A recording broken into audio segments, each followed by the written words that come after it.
Hey, what is going on, everyone? This is Robbie here, back on Gemmy Master Animatronics, and firstly, I would just like to say that I hope everyone is doing well, and secondly, I want to again apologize. I know it's been almost, I want to say 3 months since I've uploaded last on this channel, so again, I want to apologize, but quite frankly, this semester has been really rough, and it's definitely taken a toll on me.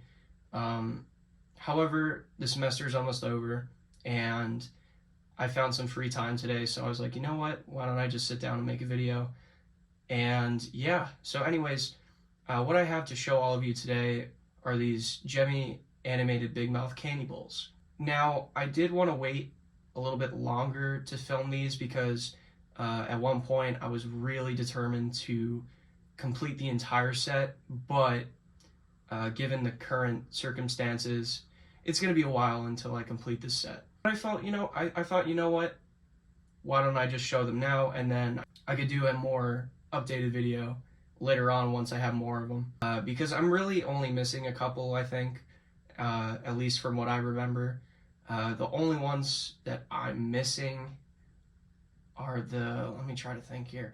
Okay, so I'm missing the pumpkin with the moving teeth, the ghost with the moving teeth, and then I'm also missing a static witch variant. And then ideally I would like to get a production monster Big Mouth candy bowl, because the one that I have right now is a very, very, very early sample. I'm talking, this might be one of the first Big Mouth candy bowls ever sampled, at least from what I could put together, and I'll get more into that later, but it would be nice to also have a production monster Big Mouth bowl to go with the prototype. But yeah, I guess on the topic of talking about the prototype, I'll go through the ones that I currently have. So, of course, like I mentioned, first up on the far left is the very early prototype Big Mouth Monster Bowl. To the right of it, you have the really, really rare, I believe it's from 2003, or yeah, 2003, Big Mouth Vampire Bowl, which for a long time, a lot of other people, including myself, thought that this was unreleased. But with a lot of Gemmy items,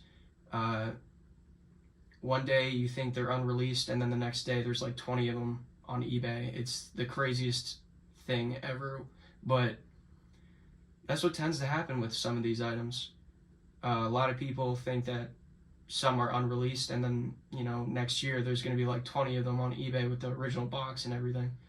But yeah, honestly, I'm really glad that the Vampire Bowl was discovered as a released item, because I personally really like it. It's probably one of my favorite Big Mouth candy bowls besides the monster.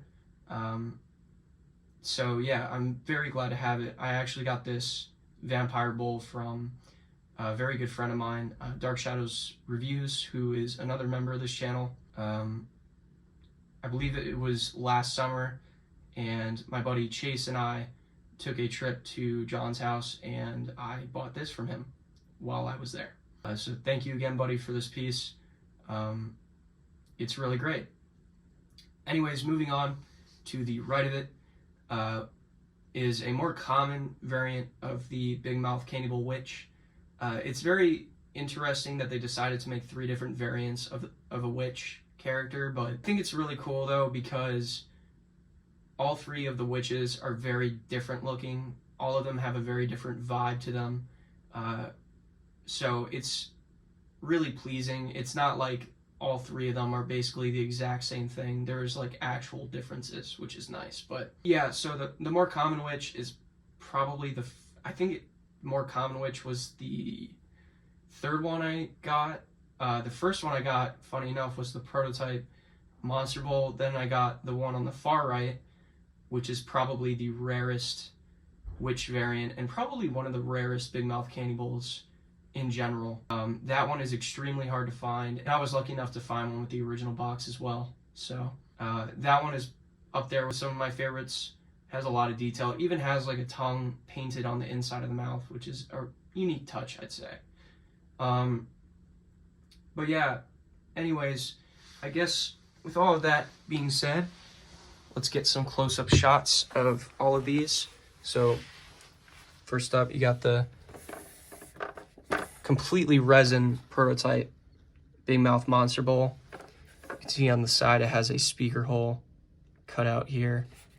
And then on the back, I guess I'll show the button first. So this handle obviously is completely resin as well. You got the button. I don't believe this is resin, but a little fun fact about this is it's very difficult to get it to work on the button mode because of the way it was adhered to the resin. It's a very tight fit, so it's very challenging sometimes to get it to push down all the way. Moving on, just gotta be very careful. Down here you have an on and off switch, and these labels are printed. And below it, I wasn't sure what this was at first, but this is actually a try me button jack. But it's a try me button jack that I've personally never seen before. I've tried several different try me buttons on this, and it just has not worked out. It's a lot larger than a usual try me jack. I think I'm probably gonna have to do a little bit more research on what kind of button this would take, but I still find it really cool that it has this feature. And then if I flip it over like this, you can see it has a prototype factory label. Item number, let's see, 25708. The name is in Chinese. I believe at some point I translated it. It's very difficult to read because of how the specific person wrote this. It's very messy, at least through my eyes, it is very messy, so therefore it's very difficult for me to translate it. And this is also pretty messy. I don't even think I was able to translate this. This I was able to, but this is so like messy and it's just very hard to see. At some point I might consult my Chinese professor about this part because I've been curious as to what this is. And then the date is, I want to say that's, what was that, 3/18. And then under this label, there's another label. This just has the item number, as you can see. I guess I'll show the battery compartment because it's also pretty crazy in there. So the way they did this is really wild. So this is plastic, and I forgot where this exactly came from, but they basically just, molded this to the resin mold, and you can see there's still like green paint on the battery contacts, which is pretty wild, but thankfully it doesn't affect the item's functionality. And more recently, it's probably going to be impossible to catch it on camera, but on the inside of here, I was able to see that this has a separated IC chip. So it does not have an EEPROM, unfortunately, but it's still pretty cool that it has a separate IC chip. Just place that there. We got the Vampire up next. Not much to say. It does have a try-me hole slot, but there's no wires coming from the board that indicate that this was ever a function on this one. I guess maybe the prototype may have had this function. I don't know though. And up here you have the push button sticker still intact, and this one obviously is a lot better because it's not as tight of a fit compared to the prototype, so it definitely works better. Second to last, we have the more common witch. Not really much to say with this one. I guess maybe the only thing is that the repair process for this was surprisingly really hard, because these are string controlled, but the way that the motor is like affixed on the inside is really strange. It's all just a really weird mechanism on the inside. I apologize for it being so dusty. This on the inside, it has that really like shiny plastic, almost like the life-size bases, so it's really easy for dust to get trapped in there. And it says animated Big Mouth candy bowl. As you reach in to grab candy from this candy bowl, her nose will start to move. She says some pretty funny things too, so be prepared for many giggles to go along with the wiggles and jiggles. Very nice. Oh, and this one's actually from 2002. Do not microwave.